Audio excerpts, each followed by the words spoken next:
Hey, what's up everybody? Welcome back to the channel and welcome to my series called Get Prepped. Now this series won't be the same old how to mix drums like the pros, how to record vocals like the pros, that's been said, that's been done before. Instead, I'll be discussing all of the steps that I take before I do any work on a project. These videos will be a culmination of everything I've learned as an assistant to a number of many engineers around New York City, as well as my time as a freelancer. Whether I'm working here in my home studio or out in the real world at a professional studio, the steps that I take to prepare myself are always the same. This way, I can ensure the best and most efficient results for my client. So you've been hired to mix a record. Great. Now what? So if you watched my previous video on how I like to prepare for vocal tracking sessions, you might recognize the first few tips. And that's because I believe that communication is absolutely key to attaining the results the artist is looking for. More importantly, it is necessary to fostering long-term relationships with artists and your clients. So step 1, get the artist on the phone. It's always better if the first time you're communicating is not in a professional capacity. Learn everything you can about the project. Are we mixing a single? Are we mixing an EP? Are we mixing an album? Did they produce this themselves? Are they working with a producer? Are there a number of producers on the record? Was this recorded in a professional studio or in someone's basement out on Long Island? All of these details will come into play as you're determining your rate for the project and your expected timeline. I also like to get a sense for what the artist is listening to right now. Not just getting references for what they want the record to sound like, but just in general. What do they like to listen to? This actually influences how people hear a lot more than they would think, and ultimately it's going to inform how they hear your mixes. Step 2, find out what the artist is expecting from this experience. I've come to find that there are a number of artists out there who are kind of misinformed or don't even know the different roles that an engineer can play when they work together on their music. Are they looking for the stereotypical mixer, someone to just mix what they have produced and recorded? Are they looking for someone to make additional production decisions? Are you willing and able to make those decisions? Do you charge extra for those kinds of things? Do they have room in their budget to allocate for those decisions? Do they have someone in mind to master the record? Do they expect you to master the record? Do you know how to master a record? What's your going rate for mastering? You see, the earlier you can understand what the artist is expecting you to do to their music, the quicker and more efficient you can get to those tasks. Also, you avoid getting into situations where they're like, you know what, this mix isn't as loud as, Drake's #1 hit song. And you're like, well, it's not mastered. And, they don't really know what that is. If you're gonna do it, you have to charge them. And now it looks like you're trying to, jump services on them. Like, let's avoid all that and just get out what they need in the open. Step 3, get copies of the demos. It's always great to get familiar with the tunes from early on. At this point though, I don't like to listen to all of the songs all the way through. Normally what I'll do is I'll listen to the intro, verse, chorus, and then maybe skip to the bridge or the outro chorus. Someone once told me that you can only hear something for the first time once. And there's something special about, keeping that magic in the bottle just until you're about to sit down and ready to mix the song. So at this point, what I'm really doing is just kind of scanning the demos for larger scale issues that the artist should fix before they send me files. For instance, can I hear that the vocals are recorded in their bedroom?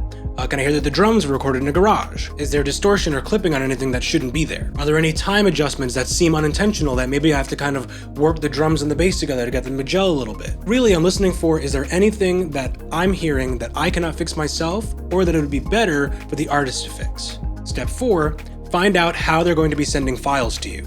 Do they use a different DAW when they have to make stems? Do they know how to make stems? Do they use a DAW that you own? Maybe they can just freeze the session and you can make the stems yourself. If I can, I like to get on a FaceTime or a Zoom call, and just walk the artist through how I like to print stems. This ensures that I get all the files I think I'll need for the record and also allows them to learn a little bit more about their DAW. In general, I like to get dry and wet stems. This way I have total control over the decisions I can make during the mix process. Also, this ensures that once I get sent files, I no longer have to reach out to the artist and say, hey, can I get that vocal without reverb? Or hey, can I get the drums without compression? I already have the dry, I already have the wet, I can mix and match as I see fit. Step 5, make sure that they send the most recent bounce of the song with the files. This way, when you're setting up your mix session, you can A/B between the reference and your stems and make sure that nothing is missing from the song. Ideally, when you're flipping back and forth, they should sound 1-to-1 identical. Here's an example of a beat that I made in Ableton, but I'm choosing to mix in Pro Tools. As I flip back and forth between the reference and the stems, I hear no differences.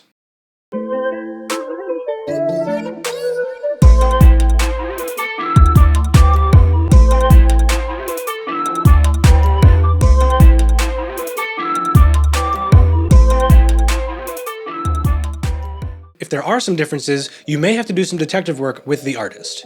Are there plugins on their mix bus? Is there a crazy limiter on their mix bus? Is there a compressor on the mix bus? And in this way we have to print through the mix bus and sidechain to a uncompressed version of the mix. Whatever you can do to get what you have to sound like what they had.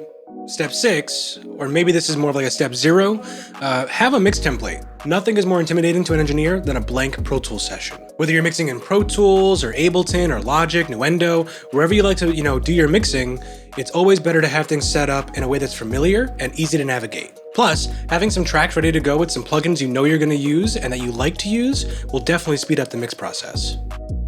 This is my mix template. It has dozens and dozens of inactive plugins on it that I know for a fact I'm gonna end up using. For example, I spent most of my time as a recording engineer on an SSL 9000J. I've recorded more material on that console than I have here on my laptop. I'm used to the way certain things sound passing through that desk. For instance, drums, guitars, and vocals. So if you look at my subgroups, there's an SSL 9000J plugin inactive but ready to go should I decide to use it. Once I've imported the stems, checked them against the reference, and I'm confident that I have everything that I need to mix the record, I finally listen down from top to bottom. This time, I'm actively listening. If the first time I listened and I scanned, I was keeping the magic in the bottle, now it's time to take the lid off the jar. This is when I take the time to put all of my first impressions down on paper in real time as the song goes down. Doesn't need to be super neat, doesn't need to be super detailed, it's more like, how does the song make me feel? So if I'm playing it down, I'll put down things like, drums need to knock a little harder, vocal needs to be taller, guitars need to be wider, things like that. This way, I have a checklist that I have to hit when I start mixing. I feel a lot of people sit down and mix a song, and they just kind of start grabbing at plugins. Okay, I know I need to compress my kicks, let me do that. I know I need to EQ my vocals, let me just do that. I know I need to add a reverb on the vocal, let me just do that. But they're not listening to what the song needs. So in this way, when I'm sitting down, I'm thinking, what does this song need? And in doing this, you have your checklist. You open up the song, you sit down, you're like, okay, the drums need to knock. Let me listen to the drums. How can I make the drums knock? The vocal needs to be taller.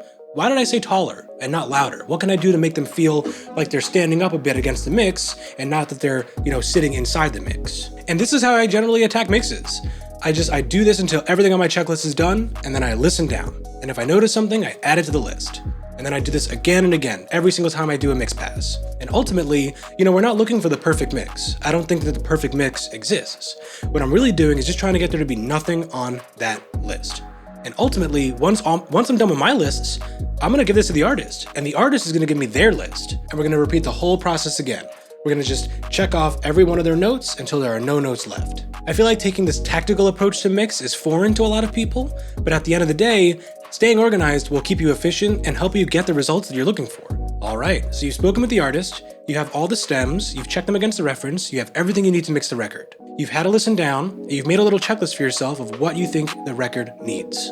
You're finally set to start mixing. Have a good session, and I'll see you next time on Get Prepped.